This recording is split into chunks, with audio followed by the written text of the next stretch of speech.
మనం చిన్నప్పటినుంచి హ్మ్, అదే ఈ నరకం అంటే భగభగ మండే మంటలు అని విన్నాం గదా! ఖచ్చితంగా విన్నాం. ఆ కాగే నూనె బాండాలు ఇవే కదా మనకు గుర్తొచ్చేది. అవును. కానీ ఒక్కసారి ఊహించుకోండి.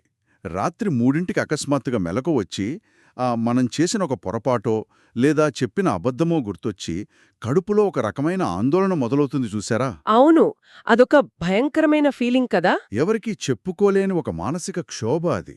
ఏమంటే బహుశా అసలైన నరకం అంటే అదేనేమో అనిపిస్తుంది. నిజమే. మీరు చెప్పింది అక్షరాలా నిజం. ఈరోజు మన ఈ లోతైన విశ్లేషణలో మనం స్వర్గనరకాలు అంటే ఎక్కడో పైన లేదా కింద ఉండే భౌగోళిక ప్రదేశాలు కావని మాట్లాడుకోబోతున్నాం. అవిక్కడే ఈ క్షణంలోనే మన ఆలోచనలతో మనమే నిర్మించుకుంటున్న స్థితులు అని అర్థం చేసుకుందాం. చాలా ఆసక్తికరమైన అంశమిది. సరే, దీని కాస్త విడమర్చి చూద్దాం. బౌద్ధ ధర్మ గ్రంథమైన ధమ్మపదంలోని 22వ అధ్యాయమైన నిరయవగ్గ అంటే పతనానికి దారితీసే మార్గం అనే అధ్యాయం ఆధారంగా మన ఈ చర్చ సాగుతుంది. ఇక్కడ మనం ముఖ్యంగా డాక్టర్ ఎస్ రాధాకృష్ణన్ గారి పరిచయ వ్యాసాలు, హ్మ్, అలాగే బుద్ధరకిత గారి ఆంగ్ల అనువాదాలను ఆధారం చేసుకుంటున్నాం. అవును. ఇక్కడ మనం ఏవో కంటికి కనిపించని దైవిక శక్తుల గురించో లేదా మూఢనమ్మకాల గురించో మాట్లాడటం లేదు. అస్సలు కాదు. ఇది పూర్తిగా ఆచరణాత్మకమైన విషయం.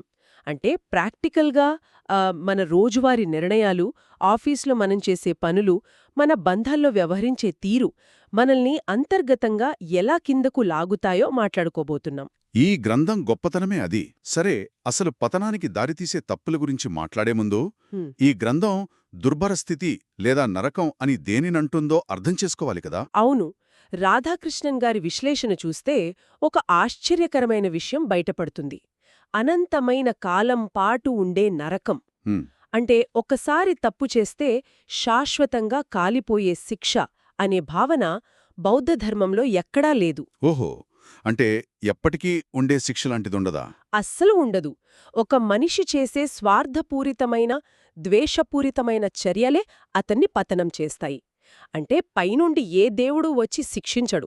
నా చర్యే నా ఆస్తి, నా చర్యే నా వారసత్వం అని దీంట్లో ఒక బలమైన మాట ఉంది కదా.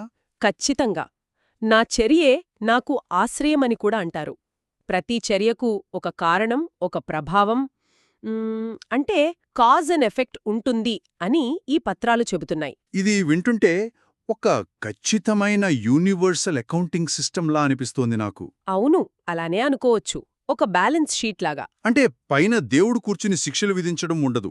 మన పనులే ఆ బ్యాలెన్స్ షీట్ని డిసైడ్ చేస్తాయి.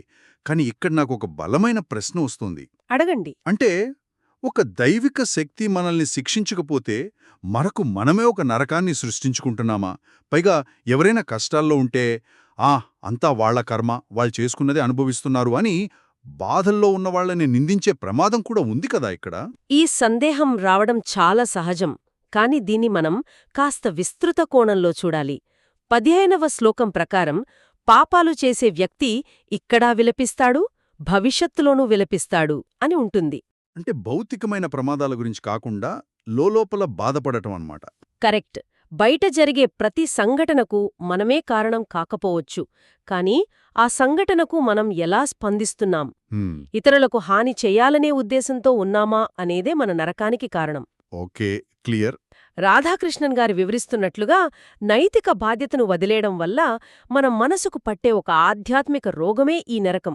మన అజ్ఞానం, కోరికలే మనని బంధించే గొలుసులు. ఓహో, అంటే నరకం అనేది మన చుట్టూ మనం కట్టుకున్న ఒక మానసిక కారాగారం అని చెప్పొచ్చు. అవును, సరిగ్గా చెప్పారు. రైట్. మనకు మనమే ఒక దుర్భర స్థితిని సృష్టించుకుంటున్నామని క్లియర్గా అర్థమైంది. అయితే ఆ గుంతను తవ్వుకోవడానికి మనం వాడే పనిముట్టేమిటసలా? ఆ పనిముట్టు పేరే తప్పుడు దృక్పథం. అంటే ఇంగ్లీష్లో రాంగ్ వ్యూస్ అని చెప్పొచ్చు. ఏమంటే వాస్తవాలను వక్రీకరించడం లాంటిదా? అవును. 22వ అధ్యాయంలోని 318వ శ్లోకం దీన్నే సూటిగా చెబుతుంది. హ్మ్, తప్పు లేని చోట తప్పును వెతకడం, హ్మ్. అలాగే తప్పు ఉన్న చోట దానిని ఒప్పుకోకపోవడం. ఓహ్, అంటే కళ్ళెదురుగా తప్పున్నా దాన్ని కప్పిపుచ్చుకోవటం. అవును.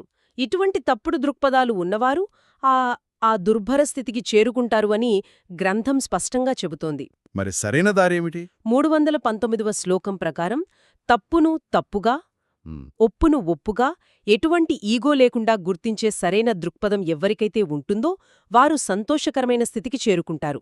దీన్ని నేను ఆధునిక కాలంలోని గ్యాస్ లైటింగ్తో లేదా ఒక విరిగిన దిక్సూచి అంటే బ్రోకెన్ కంపాస్తో పోరుస్తాను. చాలా మంచి పోలిక ఇది. మన మనస్సు అనే జీపీఎస్ తప్పుడు మార్గాలను చూపిస్తే హ్మ్, మనం ఖచ్చితంగా ప్రమాదంలో పడతాం గదా. మనం చేసే తప్పును మనమే ఒప్పుకోకపోవటం అనేది ఆ జీపీఎస్ పాడైపోయిందనే దానికి నిదర్శనం. ఖచ్చితంగా. కానీ దీన్ని ప్రాక్టికల్గా ఆలోచిద్దాం. మన తప్పులను మనం సమర్థించుకోవటం అనేది చాలా సహజమైన మానవ నైజం గదా. మరి నే చేసింది కరెక్టే అని ఈగోని సాటిస్ఫై చేసుకోకపోతే మనం కుప్పకూలిపోతాం. మరి దీన్ని అధిగమించడం ఎలా? ఇక్కడే అత్యంత ఆశ్చర్యకరమైన విషయమేమిటంటే బుద్ధుడు ఏవో నమ్మకాలను గుడ్డిగా ఫాలో అవ్వమని ఎప్పుడూ చెప్పలేదు. ఈ సహజ నైజాన్ని అణచివేయమని కూడా చెప్పలేదు. అవునా? మరి ఏం చెప్పారు? ఆ అహంకారాన్ని సంతృప్తిపరచడానికి మనం ఎంచుకునే దారులు ఎంత ప్రమాదకరమైనవో చూపించారు. రాధాకృష్ణన్ గారి వ్యాసం ప్రకారం ఆ కాలంలో పాపాలు పోవడానికి రకరకాల యజ్ఞాలు చేసేవారట. అంటే లోపల గిల్టున్నా బయట కర్మకాండలు చేసి కప్పిపుచ్చుకునేవారని. అవును, కాని ఈ సిద్ధాంతం వాటిని తిరస్కరించింది. మన కళ్లకు మనమే గంతలు కట్టుకుని లోయలోకి నడవడం మానేసి హ్మ్. వాస్తవానికి అద్దంలా మారాలని చెబుతోంది. వావ్! గంతలు విప్పుకొని వాస్తవాన్ని చూడటం, తప్పునో ఒప్పునో గుర్తించడం మొదటి అడుగుని తెలిసిందే. కాని గుర్తించిన తర్వాత జీవితాన్ని ఎలా డీల్ చేస్తున్నాం అనేదే మన భవితవ్యాన్ని నిర్ణయిస్తోంది గదా. ఖచ్చితంగా. ఇక్కడే గ్రంథంలోని అత్యంత ఆచరణాత్మకమైన ఉదాహరణ ఒకటి వస్తుంది. అదే ఆ కుషగడ్డి ఉదాహరణ కదా. నాకు చాలా ఆసక్తికరంగా అనిపించిందది. మైండ్ బ్లోయింగ్ అసలు. అవును, 311వ శ్లోకంలో వస్తుందిది. కుశగడ్డిని హ్మ్. సరైన విధంగా పట్టుకోకపోతే హ్మ్. అది చేతిని ఎలా కోస్తోందో, హ్మ్. అలాగే పవిత్రమైన జీవితాన్ని తప్పుగా ఆచరిస్తే అది నరకానికి లాగుతుంది. ఇది వింటుంటే నాకు మన కిచెన్లో ఉండే ఒక పదునైన కత్తి గుర్తొస్తుంది. ఎలా అంటే? కత్తిని మనం పిడివైపు కట్టుకుంటే కూరగాయలు కోయవచ్చు. కాని పదునున్న వైపు పట్టుకుంటే మన వేళ్లు తెగిపోతాయి కదా. భలే చెప్పారు. అంటే ఒక మంచి పనిని లేదా సమాజసేవ లాంటి మంచి లక్ష్యాన్ని కూడా సరైన ఉద్దేశం లేకుండా, అంటే లోపలెక్కడో కీర్తి కోసం అజాగ్రత్తగా చేస్తే అది మనకే ప్రమాదకరమన్నమాట. అవును, ఇదొక ముఖ్యమైన పాయింట్ను లేవనెత్తుతోంది. మనం చేసే పని కాదు, ఆ పని వెనక ఉన్న మన ఇంటెన్షన్ ముఖ్యం. 325వ శ్లోకం దీన్నే చెబుతోంది. ఏమనుందందులో? బద్ధకస్తుడిగా, అతిగా తినేవాడిగా, ఉంటూ పందిలా పడుకునేవాడు హ్మ్. మళ్లీ మళ్లీ దుఃఖంలోనే పుడతాడు అని పచ్చిగా వర్ణించారు. ఓహ్! ఏమరుపాటనేది ఎంత ప్రమాదకరమో ఇది చెబుతోంది. నిద్ర అంటే భౌతిక నిద్ర కాదు, యాంత్రికంగా బతికేయడం కదా. అవును, ఎరుక లేకుండా స్లీప్ వాకింగ్ లాగా బతకడం. దానికి భిన్నంగా ఏమరుపాటు లేకుండా అంటే అప్రమత్తంగా జీవించడం అనేది 21వ శ్లోకంలో మరణం లేని స్థితికి మార్గంగా చెప్పారు. రాధాకృష్ణన్ గారి మాటల్లో చెప్పాలంటే హ్మ్, ఇది కేవలం ఊహాజనిత తత్వం కాదు, పూర్తిగా ప్రాక్టికల్. అవును. 25వ శ్లోకం ప్రకారం జ్ఞాని అయినవాడు తనకంటూ ఒక ద్వీపాన్ని నిర్మించుకోవాలి అంటారు. అప్పుడే ఏ వరద అతన్ని ముంచేయలేదు. ద్వీపాన్ని నిర్మించుకోవడం హ్మ్, చాలా బావుంది. ఏమరుపాటు అనేది ఒక పడవకున్న చిన్న చిల్లు లాంటిది కదా. ఖచ్చితంగా. చిన్న చిల్లుని వదిలేస్తే పడవ మునిగిపోతుంది. సరే, ఇప్పుడు మనకు రోగమేమిటో తెలిసింది. తప్పుడు పనులు, ఏమరుపాటు మనల్ని కిందకు లాగుతాయని తెలుసుకున్నాం. మరి దీనికి ప్రాక్టికల్ ప్రిస్క్రిప్షన్ ఏంటి? ఆ మనసును ప్రక్షాళన చేసుకోవడానికే ప్రతిరోజు మనం చెయ్యాల్సిన ఖచ్చితమైన పని ఏమిటి? దీనికి పరిష్కారం చాలా సరళంగా ఉంటుంది, కాని నిరంతర ప్రక్రియ. 183వ శ్లోకం దీన్నే చెబుతోంది. అన్ని పాపాలను విడనాడటం, మ్మ్. మంచిని పెంపొందించడం, స్వంత మనసును ప్రక్షాళన చేసుకోవడం. మనసును ప్రక్షాళన చేసుకోవటం వినడానికి బాగానే ఉంది. ఇంకో మాట కూడా ఉంది. 43వ శ్లోకం ప్రకారం సరిగ్గా నిర్దేశించబడిన స్వంత మనస్సు కంటే మ్మ్. ఏ తల్లి, తండ్రి లేదా బంధువు కూడా మనకు ఎక్కువ మేలు చెయ్యలేరు. అంటే మన మనస్సే మనకు అతి పెద్ద మిత్రుడు, శత్రువు కూడానా? అవును, మనల్ని ఉద్ధరించేది బయటి వ్యక్తులు కారు. ఒక్క నిమిషం, ఇది వినడానికి ఇన్‌స్టాగ్రామ్ కోట్స్ లాగా చాలా బావుంటాయి. కానీ ప్రాక్టికల్గా ఆలోచిద్దాం. ట్రాఫిక్, ఆఫీస్ టెన్షన్లు, ఈ గందరగోళమైన ప్రపంచంలో మనస్సును ప్రక్షాళన చేయడం సాధ్యమా? అందరికీ వచ్చే ప్రశ్నే ఇది. హ్మ్. అంటే బురదన్న కుంటలో ఈటిని శుభ్రించడం లాంటిది కదా ఇది. ఎవరో ఒకరు మళ్ళీ బురద వేస్తూనే ఉంటారు. అందుకే ఇది ఒకే రోజులో జరిగే మ్యాజిక్ కాదు. 122వ శ్లోకంలో ఒక గొప్ప ఉదాహరణ ఉంది. నీటి బిందువుల చేత కుండ ఎలా నిండుతుందో కొద్ది కొద్దిగా మంచిని పోగు చేసుకోవడం ద్వారా మనం పుణ్యంతో నిండిపోతాం. రైట్. డ్రాప్ బై డ్రాప్ అనమాట. అవును. ఆధునిక న్యూరో సైన్స్ కూడా ఇదే చెప్తోంది. ట్రాఫిక్లో కోపమొచ్చినప్పుడు ఒక్క క్షణం ఆగి ఊపిరి పీల్చుకోవడం అనేది ఒక నీటి బిందువు. హ్మ్. ఎవరో అరిచినప్పుడు మనం ప్రశాంతంగా ఉండటం ఇంకో బిందువు. వావ్! అంటే ఇది చిన్న చిన్న నిర్ణయాల కలయిక అనమాట. Micro decisions. సరిగ్గా చెప్పారు. మనం చేసే ఈ చిన్న చిన్న పాజిటివ్ పనులు కాంపౌండ్ అయ్యి మనకు బలాన్నిస్తాయి. ఎంత అద్భుతమైన మెకానిజం ఇది. నెగటివ్ ఆలోచనలు ఎలా లాగుతాయో పాజిటివ్ కూడా అంతే కాంపౌండ్ అవుతాయి. అవును.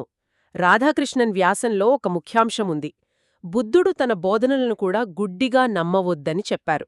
ఒక స్వర్ణకారుడు బంగారాన్ని ఎలాగైతే కాల్చి పరీక్షిస్తాడో హ్మ్. అలాగే ఈ బోధనలను స్వయంగా పరీక్షించి తెలుసుకోమన్నారు. అంటే సెల్ఫ్ అబ్జర్వేషన్, స్వయం పరిశీలన అనేది ఇక్కడ అత్యంత కీలకమైన టూల్ కదా. మనల్ని మనం గమనించుకోవడం ద్వారానే ఆ కుండను శుభ్రమైన నీటితో నింపగలం. ఖచ్చితంగా. చాలా గొప్ప విషయం. ఈ సుదీర్ఘ చర్చలో మనం మాట్లాడుకున్న విషయాలను ఒకసారి క్రోడీకరిస్తే నరకమనేది ఎక్కడో కింది లోకాల్లో లేదు అని అర్థమైంది. అవును. అది మనలోని తప్పుడు దృక్పథాలు, వాస్తవాలను వక్రీకరించడం వల్లే ఏర్పడుతుంది. అలాగే కుషగడ్డిని సరిగ్గా పట్టుకున్నట్లు మన జీవితాన్ని ప్రతిక్షణం అప్రమత్తతతో, ఎరుకతో డీల్ చేయడమే అసలైన ప్రాక్టికల్ ఫిలాసఫీ. బిందువు బిందువుతో కుండ నిండినట్లు మన ప్రతి చిన్న మంచి ఆలోచన మన భవితవ్యాన్ని మారుస్తుంది. కరెక్ట్. చివరగా మన శ్రోతలకు ఒక చిన్న ఆలోచన వదిలి వెళ్లాలనుకుంటున్నాను. మన రోజువారీ వాస్తవికత కేవలం మన ఆలోచనలు, చర్యల వల్ల మాత్రమే నిర్మించబడుతుంటే ఆధునిక జీవితంలో మనం ఏ కుషగడ్డిని తప్పుగా పట్టుకుని మన చేతులను మనమే కోసుకుంటున్నామో ఎవరికి వారు ఆలోచించుకోవాలి. ఖచ్చితంగా. ఇది ప్రతి ఒక్కరూ వేసుకోవాల్సిన ప్రశ్న. బహుశా రేపు పొద్దున నిద్రలేచిన వెంటనే ఫోన్ తీసి నెగిటివ్ న్యూస్ చూడ్డమో, పక్కవారి మీద కోపగించుకోవడమో చేస్తామేమో. ఆ రోజువారీ మొదటి నిర్ణయం మనని పైకి తీసుకెళ్లే స్వచ్ఛమైన నీటి బిందువా, లేక పతనానికి దారితీసే బురద చుక్క అనేది ఎవరికి వారే నిర్ణయించుకోవాలి. మరి ఇంకొక ఆసక్తికరమైన అంశంతో మళ్ళీ కలుద్దాం.